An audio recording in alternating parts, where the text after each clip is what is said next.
बिस्मिल्लाहिर्रहमानिर्रहीम। Dear students और HR professionals, आज का जो टॉपिक है उसको बहुत इम्पोर्टेंस दी जाती है बिकॉज़ वो ओवरऑल किसी भी इंडिविजुअल की परफॉर्मेंस को जज करने में हेल्प होता है, बहुत हेल्पफुल होता है। और वो प्रोसेस बड़ा टेक्निकल है और उसका नाम जॉब एनालिसिस है। जॉब एनालिसिस की डेफिनेशन आप इजीली गूगल कर सकते हैं, लेकिन अगर मैं इसको सम अप करते हुए बताऊं तो याद रखें, जॉब एनालिसिस एक प्रोसेस है और इस प्रोसेस का आउटकम जो है इनिशियली उन लोगों के लिए जो अभी फ्रेश स्टूडेंट्स हैं और HR में हैं, या वो लोग जो इस फील्ड में HR में आ रहे हैं, तो उनके लिए मैं कहूँगा कि जॉब एनालिसिस प्रोसेस जो है उसके आउटकम दो हैं। नंबर 1 जॉब डिस्क्रिप्शन और number 2 job specification. Job description, job specification जो है सेल्फ एक्सप्लेनेटरी है। आजकल हर इंडिविजुअल को पता है, जब भी आप कहीं अप्लाई करते हैं तो आप यही कहते हैं कि सर ज़रा काइंडली मुझे जॉब डिस्क्रिप्शन भेज दें ताकि मैं देख लूँ कि मेरी रिस्पॉन्सिबिलिटीज़ या ड्यूटीज़ क्या होंगी। और उस जॉब डिस्क्रिप्शन के मुताबिक जो है फिर आप अपनी हायरिंग को अपना लेवल करते हैं और उसके मुताबिक अगर आपको जॉब इंटरेस्टेड लगती है तो वहाँ अप्लाई करते हैं। इसी जॉब डिस्क्रिप्शन में एक पोर्शन होता है जिसको जॉब स्पेसिफिकेशन कहते हैं। तो जैसा कि आप सबको पता है कि जॉब स्पेसिफिकेशन का एक और नाम जो है वो क्वालिफिकेशन, एक्सपीरियंस और स्किल्स भी है। बाज़ लोग इसको नॉलेज, स्किल्स, एबिलिटी भी कहते हैं। बेसिकली इस प्रोसेस के थ्रू एक पोजीशन की जॉब डिस्क्रिप्शन और उसके लिए क्या रिक्वायर्ड क्वालिफिकेशन, एक्सपीरियंस, स्किल होगा, वो सब आइडेंटिफाई किया जाता है। अच्छा, अगर आगे हम चलते हैं कि भाई HR के मुख्तलिफ फंक्शंस हैं, तो जॉब एनालिसिस का उसमें क्या यूज़ हो सकता है या क्या एडवांटेज हासिल होता है, तो मैं आपसे शेयर करता हूँ कि जॉब एनालिसिस का प्रोसेस हर फंक्शन में हेल्पफुल होता है। आप रिक्रूटमेंट ले लें, सिलेक्शन ले लें, कंपनसेशन ले लें, बेनिफिट ले लें, परफॉर्मेंस मैनेजमेंट ले लें, ट्रेनिंग एंड डेवलपमेंट ले लें, तो हर एक में इसकी बेसिक ज़रूरत होती है।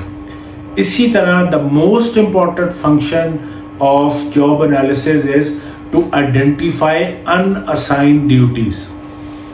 मैं आपसे बड़ा इंटरेस्टिंग एक वाक़या शेयर करता हूँ। ये एक केस स्टडी है और एक मेरा जॉब का रियल लाइफ एक्सपीरियंस है।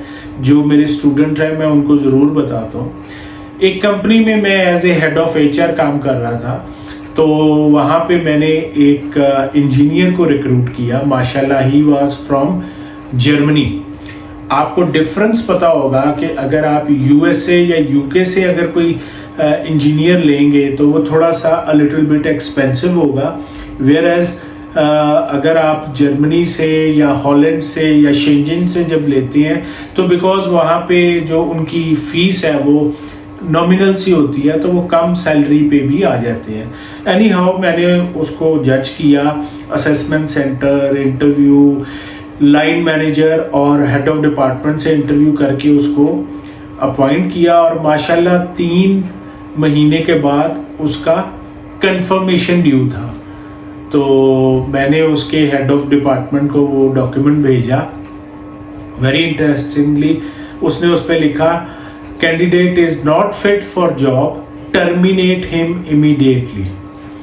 अच्छा, वो जब डॉक्यूमेंट मेरे पास आया, बिकॉज फाइनल आपको पता है कि वो पहले HR उसको लुक आफ्टर करता है और उसके बाद कोई डिसीजन होता है, तो आई वॉज वेरी सरप्राइज कि वो कैंडिडेट बड़ा खुश है और वो कह रहा है कि जी मैं कंफर्म भी हो जाऊंगा। तो वो जब गुजर रहा था कैंडिडेट, मैंने उससे पूछा, हाँ भाई आपका परफॉर्मेंस है, परफॉर्मेंस अप्रेजल फॉर कंफर्मेशन, तो व्हाट यू थिंक। उसने कहा जी मैं ज़रूर कामयाब होऊंगा। मैं क्या, किस बेस पे कह रही हैं आप? कहते हैं सर मैं एक फ़ाइल लाता हूँ। उन्होंने ला के मुझे फ़ाइल दिखाई तो उस फाइल पे उनके हेड ऑफ डिपार्टमेंट ने लिखा हुआ था, जो उसकी डेली सेल कॉल थी, bravo, excellent, well done, outstanding. मैं खुद बड़ा परेशान हुआ कि यहाँ तो सारे इन्होंने ये लिखा हुआ है, लेकिन जो इनकी टर्मिनेशन का उसी हेड ऑफ डिपार्टमेंट ने मुझे मेंशन किया हुआ। तो मैंने उनको बुलाया और उनके हेड ऑफ डिपार्टमेंट को कहा, जी मुझे आपका डॉक्यूमेंट मिल गया है, लेकिन मैं चाहता हूँ कि आप केस को रिव्यू कर लें या मुझे बताएं कि क्यों आप टर्मिनेट कर रहे हैं। तो उन्होंने कहा, जी देखिए मैं इसको सेल पे भेजता था, लेकिन इसने कभी कोई सेल नहीं की। आप एक पूरा रिकॉर्ड उठा लें, हमारा उस कंपनी में ERP सिस्टम डेवलप था, तो आप ERP से रिपोर्ट निकाल लें, कोई सेल नहीं हुई।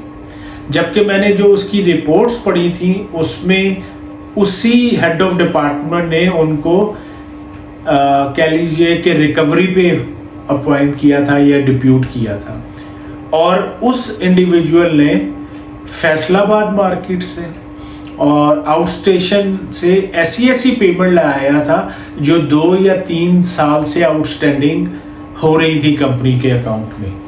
तो जब मैंने फिर ये केस टॉप मैनेजमेंट के साथ डिस्कस किया और उनको ये दिखाया और फिर उस लाइन मैनेजर से पूछा, तो लाइन मैनेजर वाज सरप्राइज और वो रोना शुरू हो गए।